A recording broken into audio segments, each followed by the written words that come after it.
Kayo po, Mayor, ay naandun parati. Kahit wala po kayong kailangan sa amin, naandyan kayo po. You will give us everything and expecting nothing in return. Yun po yung kitang-kita po sa inyo.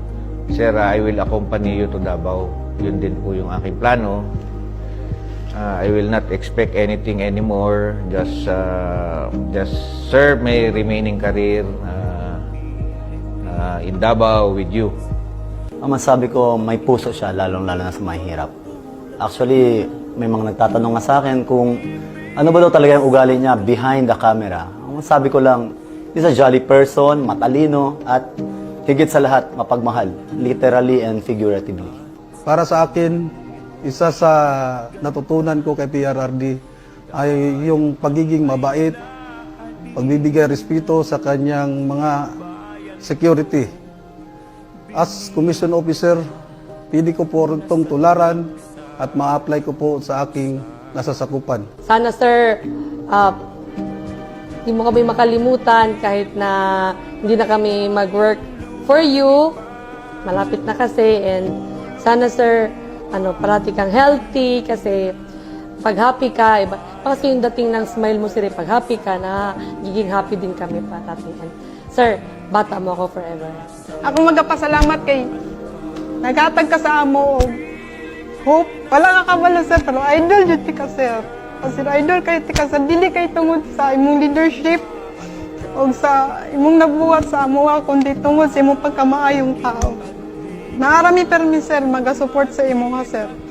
Sana sir, mas mahaba pa yung time na ikaw ang presidente. Kasi you have done a lot. And sana ipagpatuloy kung sino man yung papalit sa inyo, yung mga numpisan mo. Sana palagi ka pong nandyan. I have learned a lot from you and especially sa mga mentoring na binigay niyo po sa amin, sa lahat ng guidance, sa lahat po ng tulong. We will be forever grateful for those services that you have given us. You're one of the best tatay sa totoo lang. Sa mga matagal nating pinagsamahan, sir, more than 5 years tayong magkasama. Nakita ko yung saya mo, yung hirap mo, yung mga tagumpay mo, syempre. Sana ma-enjoy mo pa yung life mo, na wala nang stress, wala nang lahat na ng gusto mong gawin, magagawa mo. Sharing him the 6 years of his presidency, since the very beginning, the campaign period, and then until the end of his term. During the remaining years of our lives, no, na makikita ko pa rin ang mahal na Pangulo natin na nagsaserbisyo sa bayan at nagbibigay ng guidance sa mga sumusunod sa kanya.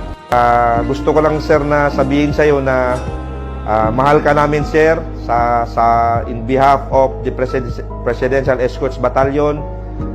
Mahal na mahal ka namin at napakasaya namin na ikaw ang naging boss namin, ikaw ang naging presidente, and gusto ko lang sabihin sa inyo na from the bottom of my heart, mabuhay po kayo. Maraming po salamat, sir. Sir, sa 6 na taon na naging security officer niyo ako, maraming salamat sa kumpiyansa at tiwala na ibinigay nyo sa akin at saka sa aking mga kasamahan ng mga security officers. Ang hangad lang namin palagi sa inyo, sir, ay maprotektahan kayo, maging safety kayo. PRRD has been more than just my commander-in-chief being in the military. So I always looked up to him like parang he's my father. Kasi there were many instances that we ate together, then sobrang relaxed lang. He would make jokes, he would tell silly jokes, even personal stories na dapat din niya kinagkwento sa amin, kumbaga. Pero he's very open. Ang masabi ko, may puso siya, lalong-lalo na sa mahirap. Actually, may mga nagtatanong nga sa akin kung ano ba daw talaga yung ugali niya behind the camera. Ang masabi ko lang, he's a jolly person, matalino, at higit sa lahat, mapagmahal, literally and figuratively. Mahigit 5 taon ko na nakasama ating Pangulo. Doon ako palagi sa kanyang likod. Nakita kung gaano siya katapat sa ating bansa at sa mga mamayang Pilipino. Thank you, sir, kasi hindi mo kami trinit na mga security mo. Yun lang talaga actually yung nakaano sa amin na we were treated as part of your family. So, I'm really, really proud to have the honor to work with you as your aide. And in TV, you see him wearing barong, but after all the fiasco is over, he goes back and he changes into comfortable clothes, baggy shirts, jogging pants, chinelas, and he will enjoy a simple dish with us. He is the kind of person na pag nakikita mong kumakain, sobrang ganado. Kahit na yung ulam bulad, parang pati ikaw gaganahan kasi papaisip ka, parang sarap ng bulad, kakain na lang din ako. So, seeing him like that, na simple pleasures in life, he enjoys very much. Wait lang, naiyak ako. Bisit! I will always remember all the lessons you've taught me throughout my career and for the rest of my life. PRRD was always a father figure, not only to me but to all of us. My special story about this is that when I had a miscarriage, he was very considerate and he was very concerned, and he let me to take time to rest and recover from the incident. He also tried to comfort me with his words and positive perspective. So I really appreciate that.